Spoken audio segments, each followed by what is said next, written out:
Hi, Cancer. Welcome to Higher Source Tarot for a tarot reading for all Cancer. Sun, Moon, Rising, and Venus. Thanks to everybody for all the support. I want to jump right into it. But first, I'd like to welcome everyone who's new here and let you all know I post new readings on Friday, then again on Monday. Fridays are always a general reading. Mondays are a different style every week. I've also been adding in a money and career reading on Wednesdays periodically. I'm going to do a couple of fun bonus readings on Wednesdays in November and then again in December. So if you don't mind hitting the like button on this reading, it does something so people will see the reading, but then it will also tell YouTube to put those Wednesday readings into your algorithm so you'll know that they're out there. All right, what advice do you have for Cancer? Sun, Moon, Rising, and Venus. What does Cancer need to know, please, for the best and highest good of all involved with Cancer? Messages for Cancer, please. All right, we will lay out the tarot here. Then we're going to pull a Moonology manifestation card. You've got the Tower. Let go to receive. Strength. The Hanged Man. This is getting interesting. This is really getting interesting. So we have here 4 major arcana, 5 major arcana with the Fool here. You've got the 10 of Cups. This is an amazing reading, very powerful reading. All right, what I was going to say with that, because we had the Hangman comes, it was just like I was looking at this and trying to figure out how the Hangman, the Wheel, and Strength kind of interplayed with the numbers. But with this, I feel like it's like there were 2 digits in between these is what I was going with, but that might be too confusing because this is 8, this is 10, this is 12. Anyway, 8, 10, 12. If somebody's seeing that or something happens with those numbers, they're talking to you. 8, 10, 12. And it really got me, like I was really paused on that for a second. It was almost like I couldn't go forward. All right. What else does Cancer need to know, please?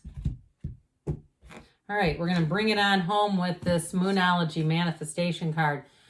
First quarter moon in Aquarius, trust the universe. Well, if you've been stuck in something, you have an illumination coming in. You have, with that Hangman energy, an epiphany. Answers to questions come in. You're going to be unstuck big time. You have 5 major arcana, and that is significant when we only have 8 cards. You have Aquarius, Scorpio, Leo, Taurus is here. But I definitely feel like with this energy, you have this new beginning.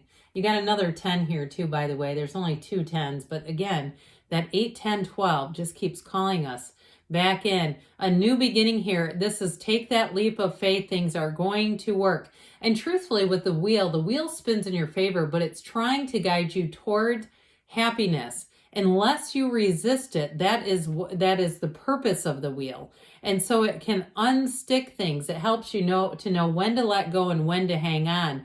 And so I do feel like for somebody here, in terms of a job, if you're leaving a job, especially if there's been some sort of corporate merger, or you're looking to go out on your own, here you go, right here. So you have a fantastic energy showing up there. Now, with the energy of the Tower coming in, it's like I always say, let go or be dragged.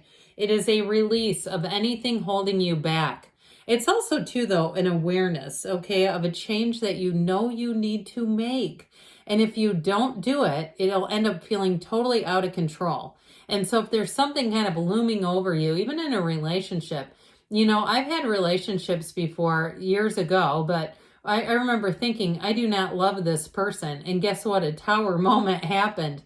And truthfully, I feel like I manifested that because I knew it wasn't the right thing. But it's like, why are you staying in this?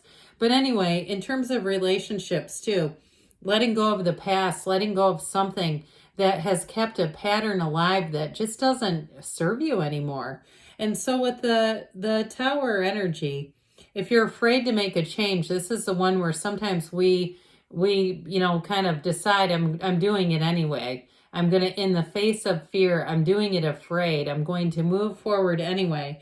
Now, it doesn't mean that we do something without preparation. It's not impulsively. It's more like when you have that gut instinct, that long, not even gut instinct, that gnawing kind of ongoing feeling of this is not working. So with this, what it does is deliver a brand new perspective.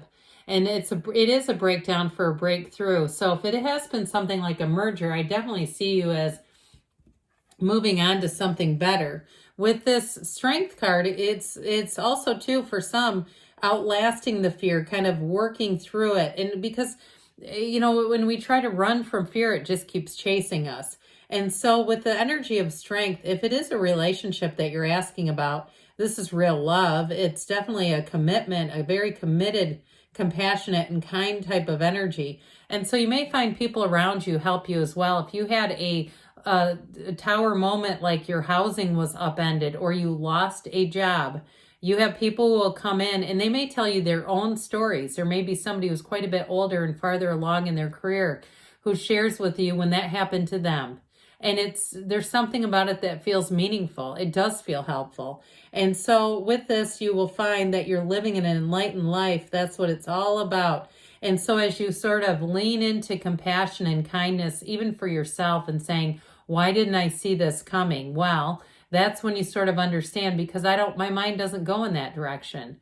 I don't pull the rug out from under people. And that's why. Okay. So in terms of a relationship though, if you are in a partnership, you may find that your partner becomes your rock if it's something to do with a job.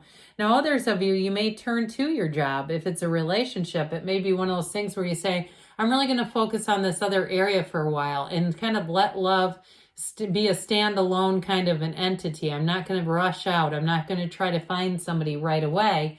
But with this Hanged Man energy, I mentioned before, it's an epiphany. It's that light bulb moment, that aha moment. So if you do have a great idea and you find that you just can't seem to stop thinking about it, here you go. The number 4 is important here. So for some, I mentioned 8, 10, 12, but again, this number 4 is an important energy as well. So with the Hangman energy, you release all resistance. It's surrender to win. And especially with the Tower, it's an important energy, letting you know to let go of something, with the Wheel of Fortune as well. So with the Hangman, you may let go of any old ideas that just were not seeming to keep you thriving. They were kind of pulling you down.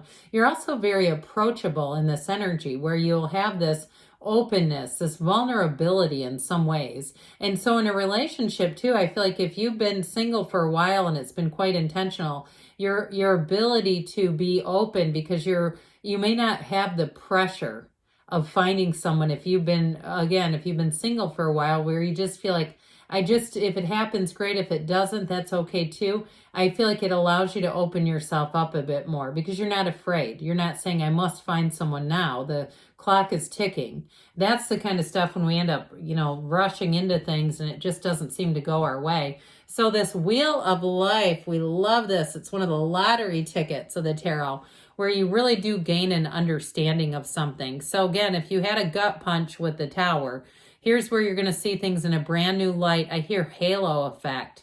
Have you ever heard of that? There are some spiritual teachers that talk about it, when you are, to some extent too, it's your brain's defense mechanism. So it illuminates things that your brain thinks could be potential treacherous situations. So you may see some things and decide, I'm not going to let myself back down. I'm not going to be afraid of something that hasn't even happened to me yet. So with this, like I said, in the end, everything keeps pushing you toward joy.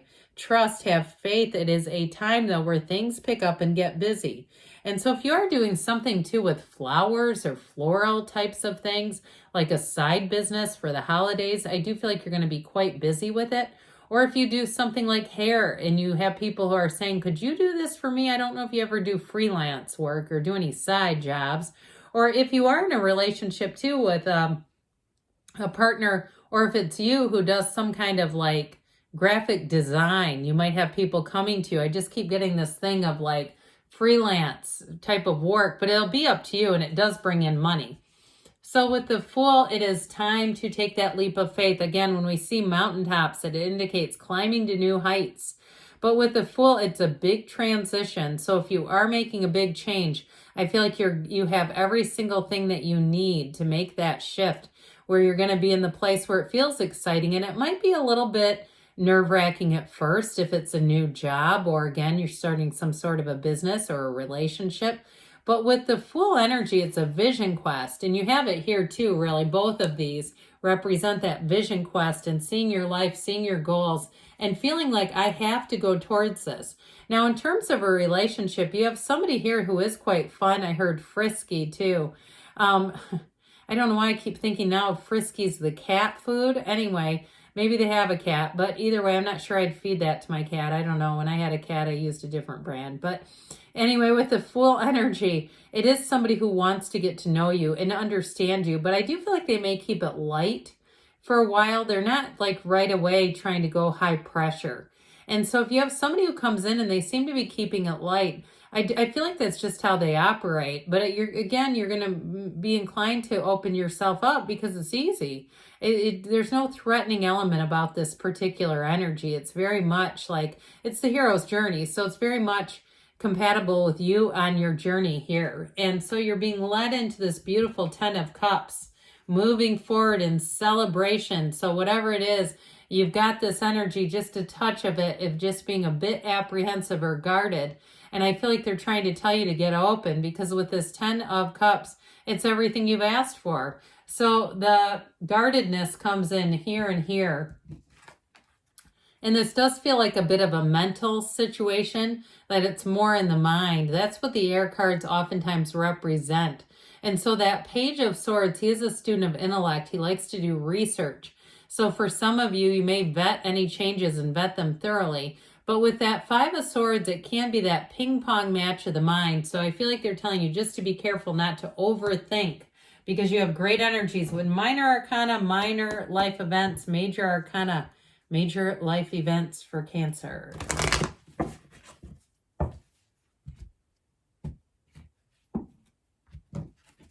All right, what advice do you have for Cancer, please?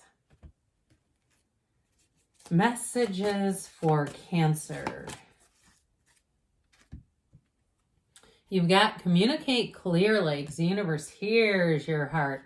You have romance coming in, so even if the person starts off slow, they may heat up fast. And you've got get more information. So I do feel like there's this energy of answers coming in.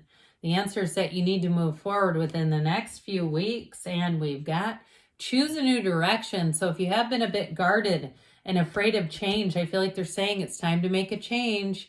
Good things are on the way, Cancer. I love you, and I'll be back again soon.